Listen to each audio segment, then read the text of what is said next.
Good morning guys. So ayan, gising na ang aming Momo. Mali kay mami, dali. Halika kay mami, dali. Oh, nagpapagamot kay mami. At sige na, hilutin mo na yung paa ni mami. Hilot. Hilot, dali. Yan, hilot paa ni mami. Ala, ala, ala. Ah, ah, ah.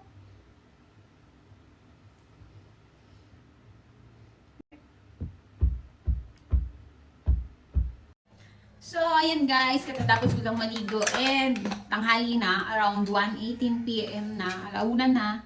So, ayan, dagdag muna ako ng aking lipstick. So, kakatapos ko lang din gumawa ng content, ng review.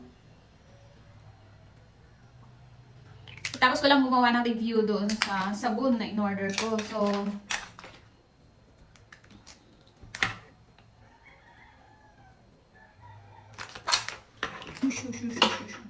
So, gagawin ko muna yung pinapagawa ni Dal.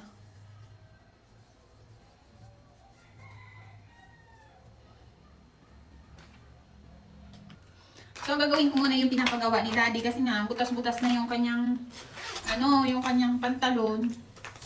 Mga pantalon. And, kailangan kong tahiin.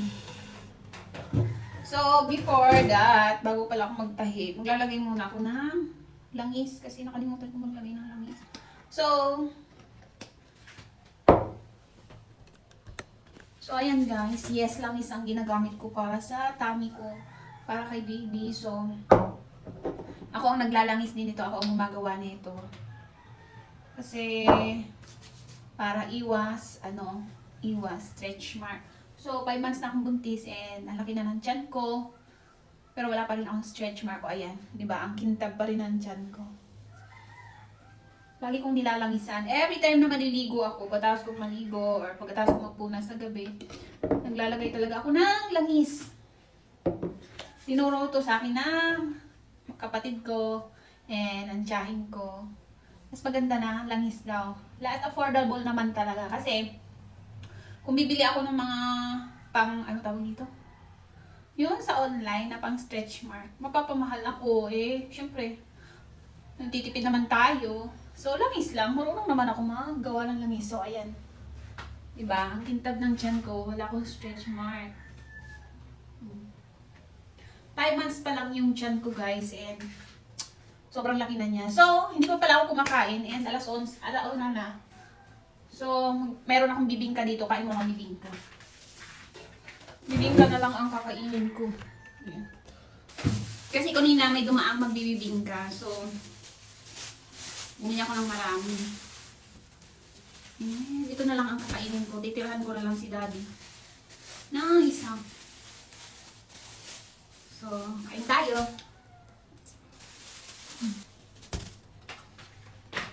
Tira ko kay Daddy yung isa. Hindi na ako nagsain, guys, kasi nga hindi ako nagugutom. Kasi may tinapay pa kami binili ni Daddy. Ano yun na? Hindi ako nagugutom. Hindi na lang ako nagsain. Mamaya na lang gabi. So, tama naman yun kasi magbabawas nga ako ng kanin. Hindi ako masyado nagkakanin kasi nga masyadong malaki na si baby. Bibig ka lang.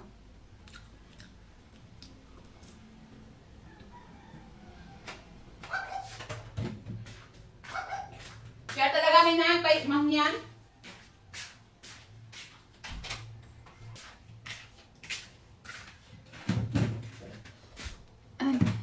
So, ayan guys, naandyan yung tatay ko na nagdadamo doon sa harapan na lupa namin. And, yan. So, ito guys yung mga tatahiin ko. Halos lahat ng pantalon ni Daddy is buslot na. Yan ang butas na. So, kailangan ko siyang tahiin. Kasi nga, pang araw-araw naman to. So, pag mga pang araw-araw na pantalon, ayaw niya nung mga pangalis kasi nasisira lang naman.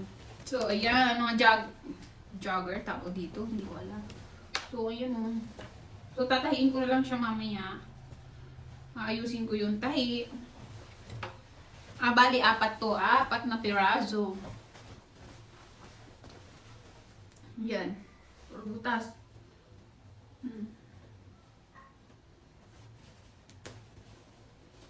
Puro butas na. ayan, gagawin ko na siya maya-maya.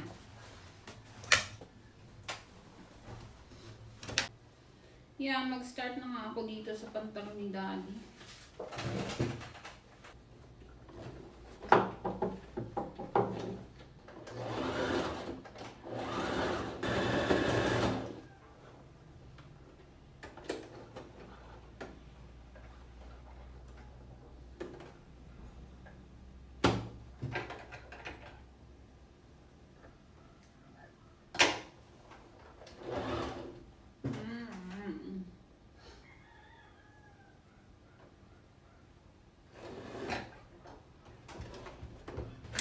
So, ayan guys, natapos ko na lahat. Itong 4. Oh.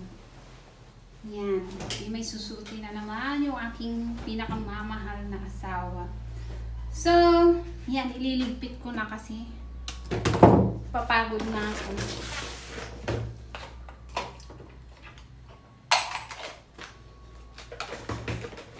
Mag-aalas 4 na and uuwi na yun si Daddy.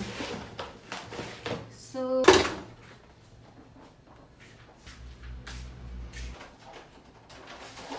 ayan, tapos na. Yung isa labahin. So, itong 3, pwede na ulit gamitin ng Daddy.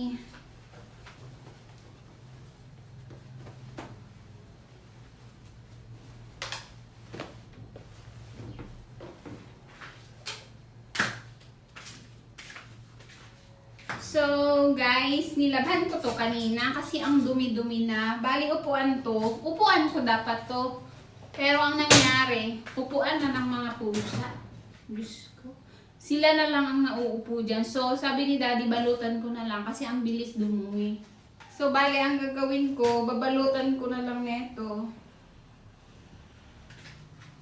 So, ayan guys. Ayan, di ba ang ganda na. So, yan na guys, ang upuan nila. Sila lang talaga lagi ang nauupo dyan.